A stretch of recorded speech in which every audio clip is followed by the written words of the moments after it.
Pamay nga si dressing daw kasi sir Indroju lakpire. Hawe do si sona kan gi kudi loin phajana phare si oira a yet ki kudi loi phare chagi hai jang maya ka tho kanda tuga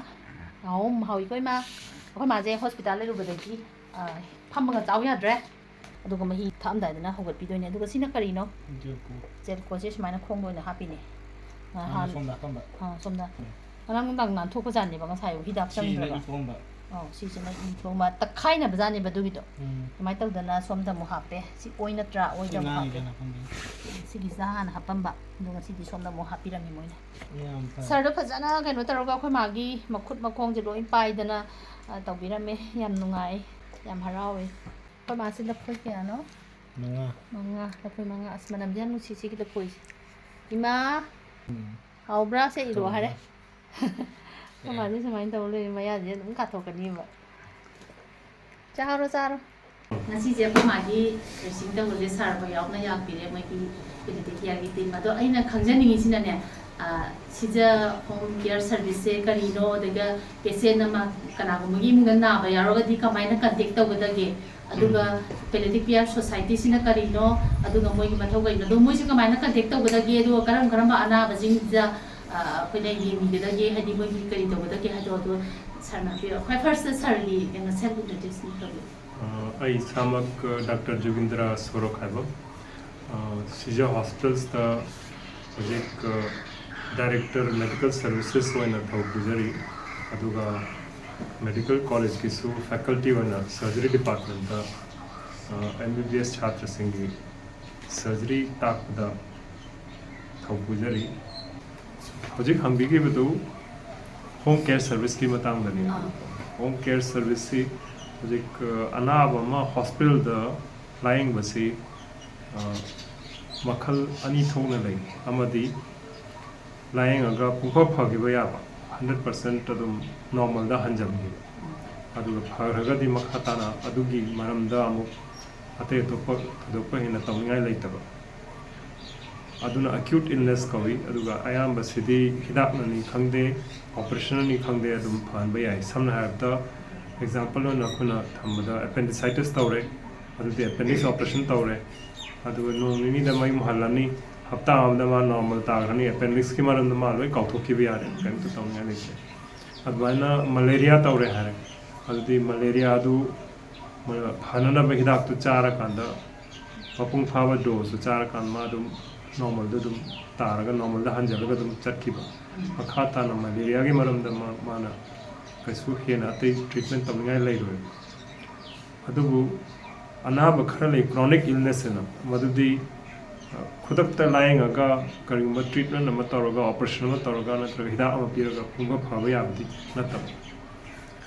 hoi lying ani treatment tawni khara care tawni aduga potuti loinaraga sagonaraga dum chatkadaw adugumba anabadudani hojik home care natraga palliative care darkar taraise hospital da kuina leramaga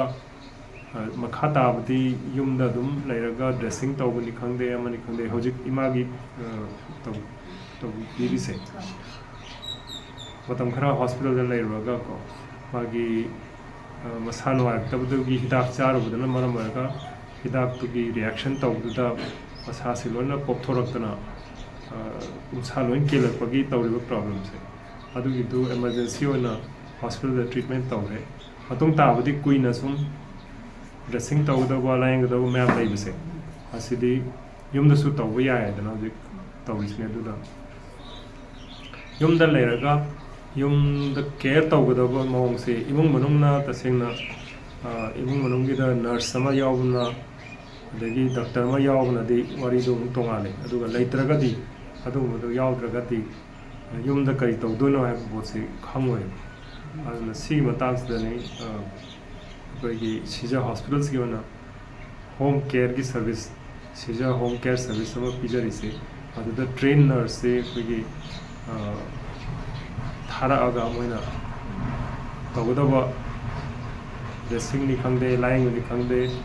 ta kap ni khangde ama tawse adum tawya bagi tong chap se thamdoni लोइनना palliative care society Imphal ना अखोई organisation palliative care की लेजे 2015 दगी हौदोक्चरिबा organisation सिदी Shija hospital खक्ता नते सिदी अतई मयाम अमा अखोई सीजर हॉस्पिटल की मपान लेबा डॉक्टर नर्स मयाम अमासु अदगी डॉक्टर नर्स नत्तबसु मेंबर ओरगा अदुंबा NGO अमा चलाइजबनी अदुगा NGO सिना तौरिसी होम केयर विजिट चलगा हारिबा फमुंगदा दम लेबा हवट पंगमदबा अदगी लाइंग चटपदा तसेंगना हॉस्पिटल द पूरगा कानर रोयना खंगबा समना हाइबदा कैंसर याम हेंजलगा लेबा अदुंबा अनाबसिंगसे अखोना युमदा चलगा विजिट तौरगा येंबिरगा दरकार ताबा मागी अवाबदो अदु कोकनबा अखोना हिदाक लांथक तौबनी खंगदे हदी लेनादुदी कोकपगी दिवारी दी लेते अदुबु मंगोंदा अवाबा से याम नारे हागदी नाबदु फानबा अखोन हिदाक पी अदगी यामना खोंग हांबा याद्रे हागदी अदु खोंग हामनबा अखोना अदुगी तौब थोपदु तौबा चाबा गमद्रे हागदी नातोन पाय फापगा अदुदगी पिजनबा अदुगी सिंबीबा इसिंग चप्पा गमद्रे हागदी पाइप अमा हापचलगा इसिंग से लौथोपा कैंसर गुम्बा लेना खक्ता नतना स्ट्रोक तौरगा पैराप्लीजिया तौबा अदगी तंखाय में पंथलगा लेंगमगमदल फौंग लेबा कंगु मयाम अमा लेरी अदगी मथक्तगी अवांग लई तारागा यांगलेन टेक्तना अदगी स्पाइन से इंजुरी तौरकांदा मखा थंग खोंग से अनिमक से लेंगमगमदबा पाइब थेंगदा खंगदबा अदुंबा अनाबा मयाम अमसु लेरी अदु मपुन सिरि अदुम लेरिबनिना अदु फौंग तारगा लेबदु हॉस्पिटल लेरिबुनसु कानारोय अदु युमदा लेबदु अदुगुमदो अखोना मयुमदा चंगझनबिरगा इमुंग मनुंगिसु मोइगी अवाबदुसु करी करीनो नखोय येंगझनबिरगा अनाबदुगी तौबम थोपा थामदा मागी कैथेटर इसिंग चप्पगी पाइप तो सिनमदु दरकार ताबदु अनाबदु हॉस्पिटल द पूरगा चप्पदु नत्तबिदा अखोना चंगझनलगा ट्रेन स्टाफ ने चंगझनलगा कैथेटर दु सिनबीबा करिंबा मागी लाहौ लाए मंगोंदा इन्फेक्शन अमा तौरे हदी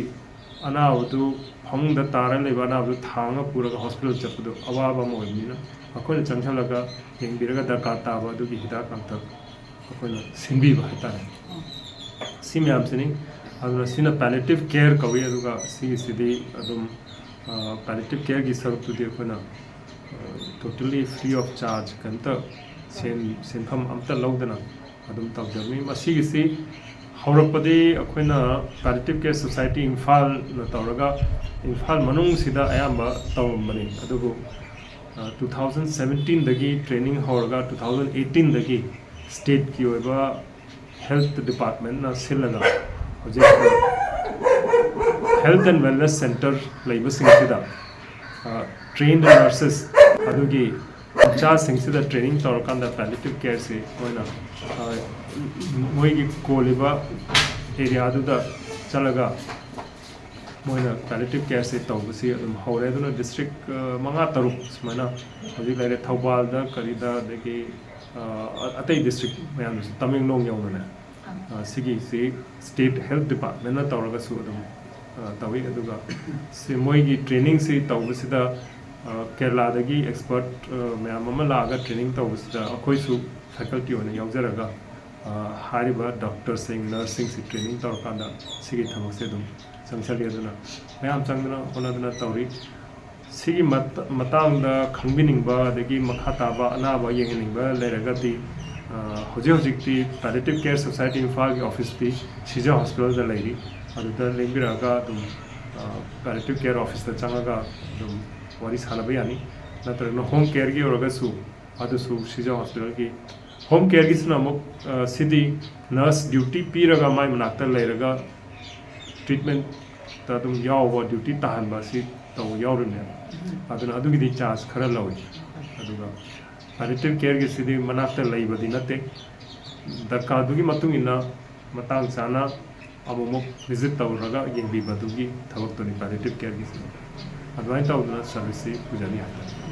याम नुंगाइजरे सर सागी अचिन मतुंजे काइथोक पिरगा नसी अखोय युमदा लिंबिरपदे याम नुंगाइजरे सर थैंक यू